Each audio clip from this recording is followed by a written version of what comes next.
আজিৰ ভিডিঅ'টোত আমি দুইটা আছো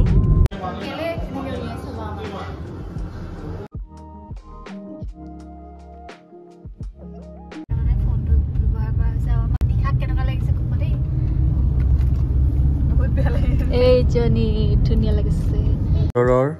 হেপাহৰ এটি অনুষ্ঠান উদ্দীপনা কোচিং চেণ্টাৰৰ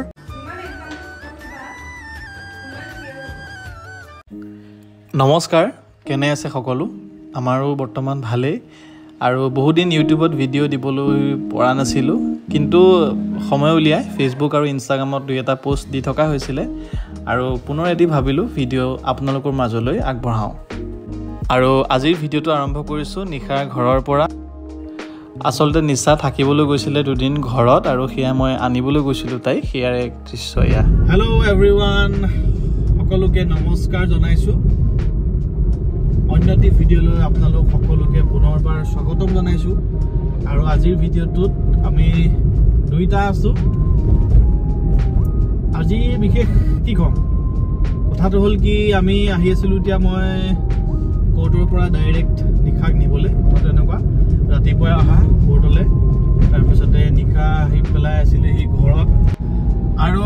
ময়ো আহিম ভাবি আছিলোঁ থাকিবলৈ মানে থকাকে এদিন বা দুদিন কিন্তু আহিবলৈ একদম সময় হোৱা নাই এই মামাৰো অপাৰেশ্যন হ'ল গুৱাহাটীত তাত যাবলগীয়া হ'ল দুদিন আৰু চবফালে যে দায়িত্ববিলাক মেইনটেইন কৰি থাকিব লাগে তথাপিও মানে উপায় নাই এটা মানুহে মানে চবফালে হেণ্ডেল কৰিবলগীয়া হৈ থাকেতো সেইকাৰণে আহিব পৰা হোৱা নাই তথাপিও আহিম খুব সোনকালে আৰু বাকী এই দুদিন থাকিলে থকাৰ পিছতে মই ক'লো তুমিয়ে গৈ আহা মই দুদিনমান পিছত গৈ আছোঁ তেনেকৈ বুলি কোৱাৰ পিছতে আজি এতিয়া কোৰ্টলৈ আহিলোঁ কোৰ্টৰ পৰা ওলাই বাহিৰৰ পৰা ওলাই মানে সামৰি তাইক ঘৰৰ পৰা লৈ যাবলৈ আহিলোঁ আৰু বৰ্তমান তাইক লৈ আহি আছোঁ ঘৰ মোৱা হৈ আৰু এই ঘৰৰ CCTVটো অকণমান কিবা বেয়া হৈ আছিলে অচল অৱস্থাত আছিলে গতিকে কিবা পাৱাৰ ছাপ্লাই বুলি কয় সেইটো ল'লোঁ আৰু এয়া পৰি আৰু উপাসনাই মোৰ এই ভিডিঅ' এটা মানে টিভিত লগাই কেনেকুৱা চাই চাই তাইক জলপান খুৱাই আছে দেখিছে নাই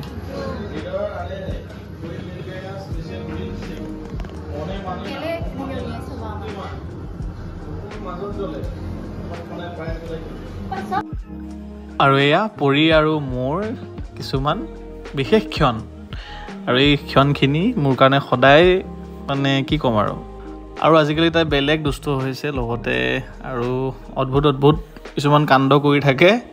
ভালো লাগে খেলিও ভাল লাগে দিনটো কেতিয়াবা ঘৰত থাকিলে তাইৰ লগতে উমলি থকাও হয় ঘৰৰ কামবোৰৰ মাজে মাজে গতিকে ইয়াক মোক চশমা পিন্ধাই দিবলৈ খুজিছে দেখিছে নাই হাঁহি তাই চব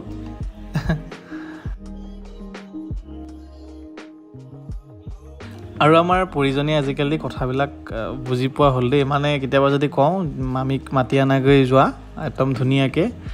মামীয়েকক মাতি নিবহি মাক মাতাকৈ যোৱা মাকক মাতিবহি ককাক আইতাক মানে মাতিবলৈ গ'লে আজিকালি একদম মাতিব পৰা হ'লহি আৰু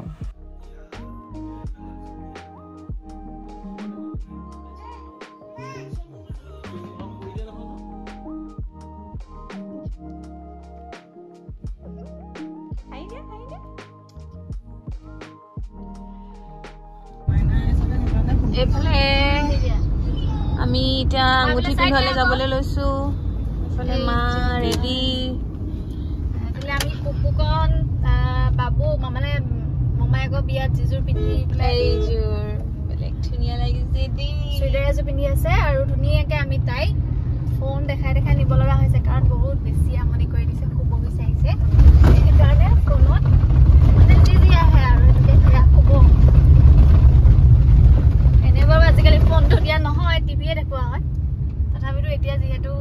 গাড়ীত গৈ আছো আমনি কৰিছে সেইকাৰণে ফোনটো ব্যৱহাৰ কৰা হৈছে আৰু আমাৰ নিশাক কেনেকুৱা লাগিছে ক'ব দেই বহুত বেয়া লাগিছে এই জনি ধুনীয়া লাগিছে আৰু বস্তু এটা দেখাচোন কি এনেকৈ দেখাচোন জন্মদিনৰ উপলক্ষে নিজে লোৱা এটা গিফ্ট এইটো কেনেকুৱা লাগিছে ক'ব দেই প্ৰথম উদ্বোধন কৰি আহিছো মানে ভাইটিৰ বিয়া বুলি মানে আঙুঠি পিন্ধোৱা বুলি এইটো প্ৰথম পিন্ধি আহিছো জন্মদিন বুলি পেলাই লৈ থৈছিলো আৰু এয়া পেহী ল'ৰা মানে সি মোতকৈ ডাঙৰ যদিও আমি একেলগেই পঢ়া আৰু কইনা তৃষ্ণা দৰা পংকজ মই আমি একেলগেই পঢ়িছিলোঁ আৰু সেই ফৰকাটিং জুনিয়ৰ কলেজতেই সিহঁতৰ প্ৰেম হৈছিলে তেতিয়াই আৰু অৱশেষত সিহঁতৰ 10 বছৰৰ প্ৰেমৰ আজি এটা বিশেষ দিন আৰু আশা কৰোঁ এইদৰে সকলোৰে প্ৰেমবোৰ সফল হওক আৰু সুখী হৈ থাকক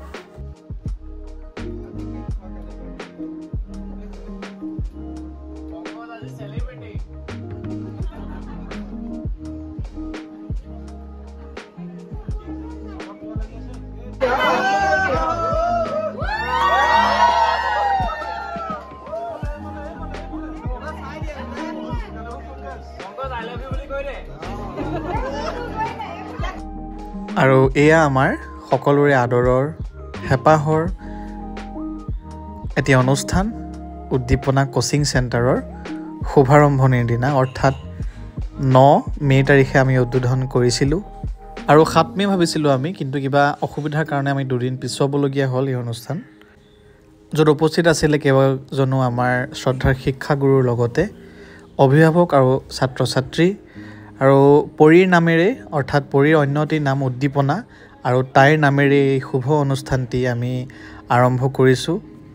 আৰু ইতিমধ্যে আগতো জনাইছোঁ যে নিশাক এই অনুষ্ঠানৰ মূল দায়িত্ব দিছোঁ আচলতে তাইৰে জীৱনৰ এক নতুন পদক্ষেপ গতিকে আশীৰ্বাদ কৰিব তাইক আৰু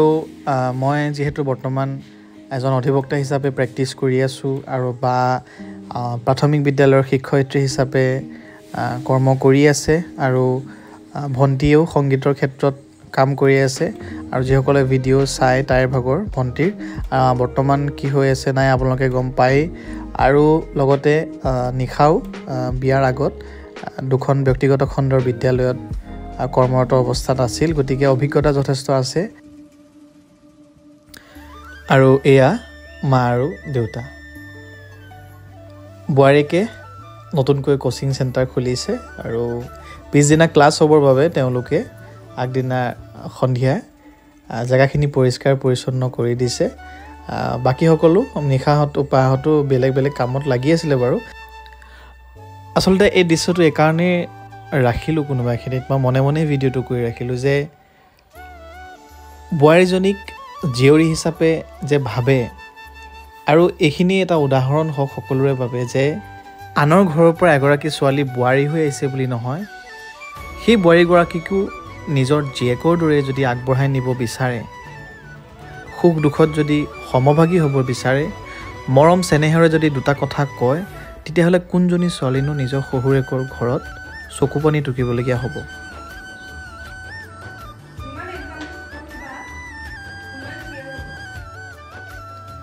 আৰু শেষত এটাই কওঁ যে প্ৰত্যেকজন স্বামীয়ে প্ৰতিগৰাকী শাহুৰ শহুৰে নিজৰ বোৱাৰীগৰাকীৰ মনটোক বুজিবলৈ চেষ্টা কৰক আৰু যিসকলে তেনে কৰি থাকে তেওঁলোকক সঁচাই ধন্যবাদ আৰু নিজৰ ঘৰখন এৰি অন্য এখন ঘৰ আঁকোৱালি লোৱা সেই বোৱাৰীগৰাকীৰ মনটোক আচলতে কি বিচাৰে তেওঁ সেয়াও কেতিয়াবা ঘৰখনৰ ডাইনিং টেবুলত আলোচনা হওক আৰু প্ৰত্যেকৰে মাজতে মিলামিলি থাকক সিমানখিনিয়ে আশা কৰোঁ আৰুনো কি ক'ম পুনৰ এটি ভিডিঅ'ৰ সৈতে আপোনালোকক লগ পাম আৰু তেতিয়ালৈকে সকলোকে ধন্যবাদ